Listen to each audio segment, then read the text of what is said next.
উমরের বিবি তড়িৎ গতিতে রোমের ভিতরে গিয়া কিন কুবরা সাপের বিষের বোতল যখন আনিয়া দিয়েছে, হযরত উমরের বিবি নজর করে দেখতেছি হযরত উমর রাদিয়াল্লাহু তাআলা আনহু হাঙ্গা লম্বা তরবারিটা উরাতের উপর রাখিয়া আমার বন্ধু হাতের ভিতরে চামড়ার কভার লাগাইয়া তরবারির এই পিঠে বিষ মাখায়, আবার অপোজিটে বিষ মাখায়। উমরের বিবি তাকিয়ে তাকিয়ে দেখতেছে।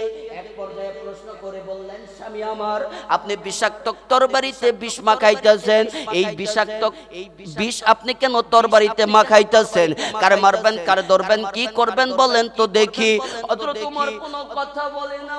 হযরত উমরের বিবি ডেকে ডেকে বলতেছেন, স্বামী আমার, আপনি কেন বিষ মাখাইতেছেন? কারে মারবেন, কারে ধরবেন, কি করবেন বলেন তো দেখি। উমর কোনো কথা বলে না।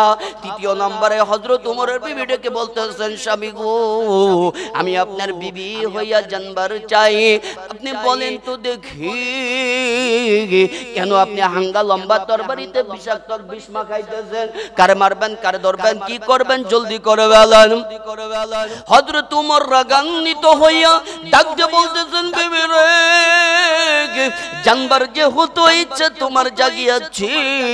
এর বিবি তুমি শুনিয়া লাও, শুনিয়া লাও, আমাদের বাপ দাদার গর্বের উপরে চুলকানি মাখাইছে মুহাম্মদ, আব্দুল্লাহ ছেলে মুহাম্মদ। আর আবু জেহেল্লা বলেছে, যদি মুহাম্মদের দেহ থেকে কল্লাটা আলাদা করতে আনতে পারি, তাহলে আবু জেহেল বলেছে 3টা লাল উট উপহার আমাকে দিবে।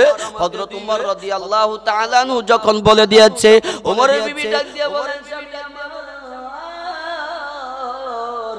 যেই নবীকে মারার জন্য আপনি তরবারিতে বিষ মাখাইতেছেন, ও স্বামী আমার, আমি আপনার দরবারে কইবার যাই, স্বামী গো, আমার জানা মতে তো লোকটা কারো